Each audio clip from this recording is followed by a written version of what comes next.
Aujourd'hui, je m'en vais rencontrer Jessica Saint-Georges, qui est microbiologiste à Saint-Hyacinthe. Bonjour, je m'appelle Jessica Saint-Georges, je suis microbiologiste agréée. Un microbiologiste, c'est un scientifique qui travaille avec le petit vivant, donc les micro-organismes. Les tâches d'un microbiologiste sont très diversifiées selon le domaine dans lequel il travaille ou le secteur. Donc, on peut parler de agroalimentaire, aliments, boissons, cosmétiques, pharmaceutiques, produits de santé naturelle, l'environnement qui regroupe les sols, les eaux. Dans le cadre de mon travail, j'analyse des aliments et des boissons qui sont destinés aux animaux. On va s'assurer qu'ils sont exempts de contaminants afin de les maintenir en santé. On ne voudrait pas que notre chat, notre chien soit malade en raison d'une nourriture contaminée. Donc c'est là où est-ce qu'on a une responsabilité en tant que professionnel de suivre les protocoles pour avoir des résultats jugés fiables. On appelle ça l'éthique professionnelle. Puis je vais rechercher spécifiquement des bactéries. On va aller identifier ces bactéries-là et déterminer si la nourriture elle est propre, adéquate à la consommation ou pas. En tout temps, avant de procéder à mes analyses, puis après avoir procédé aux analyses, je dois décontaminer la surface de travail. Quand je reçois l'échantillon, je vais lui attribuer un numéro d'identification qui va me permettre de le suivre du début à la fin. Une fois que l'échantillon est dilué, je vais m'assurer de bien le mélanger. Lorsque c'est terminé, je vais aller incuber, donc placer dans un incubateur qui est déjà pré-réglé pour une température optimale. Donc, une fois que mon échantillon est présumé positif par la machine, je dois poursuivre la recherche de la bactérie en l'isolant de plus en plus. En microbiologie, pour isoler et identifier une bactérie, on peut utiliser différents supports bactériens de milieux différents. Puis, chaque milieu de culture a des caractéristiques différentes qui vont nous permettre de déterminer les bactéries. On a des milieux gélosés en pente, milieux gélosés en pétri. Pour les analyses d'eau, on a des pétris, des milieux gélosés sur pétri, petits formats sur lesquels on dépose des membranes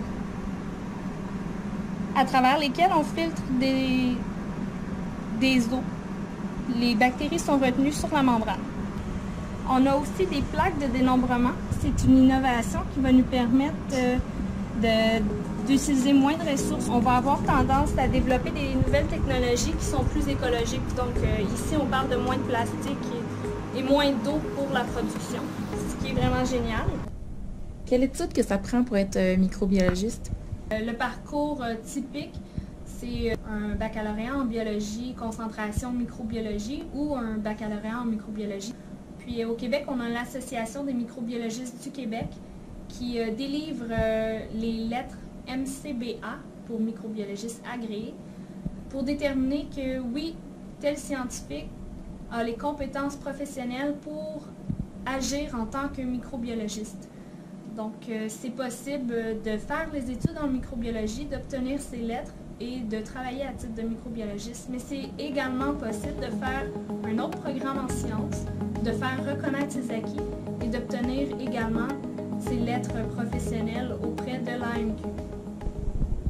Pour ma part, après avoir fait un DEC en sciences de la nature profil santé au Collège Édouard-Montpetit à Longueuil, je suis allée faire un baccalauréat en biochimie à l'UQAM, donc l'Université du Québec à Montréal.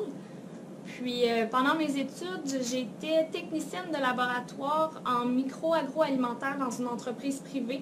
Ça m'a permis de consolider mes acquis scolaires en termes de sciences et de techniques de laboratoire. Puis à la fin de mon baccalauréat, il y avait un poste de superviseur de fin de semaine qui était disponible et qui m'intéressait.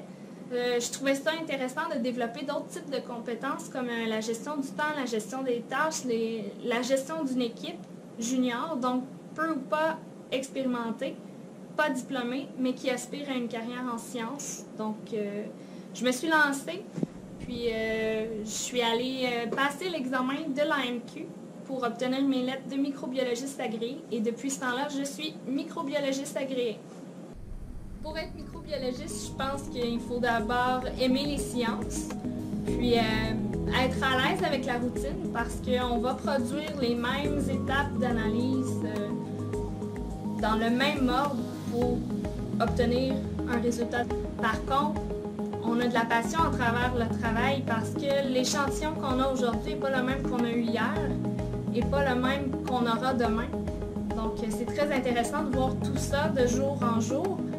Aussi, la rigueur et l'organisation dans le travail, c'est très important parce que si on est bien organisé, qu'on travaille de la bonne façon dès le premier coup, on n'a pas à reprendre inutilement des étapes. On sauve beaucoup de temps et on a des beaux résultats. Qu'est-ce que tu dirais à un jeune qui aimerait faire carrière en microbiologie pour l'encourager? La première chose que je te dirais, c'est de ne pas te laisser intimider par ton relevé de notes. Les programmes en sciences sont contingentés pour la plupart. C'est difficile parce que tu te retrouves parmi les meilleurs. Désespère pas. Si tu veux faire une carrière, tu vas travailler fort, puis tu vas y arriver, puis tu vas être passionné. Tu vas adorer ça. Donc, c'est mon conseil. Laisse-toi pas intimider par personne ni ton relevé de notes.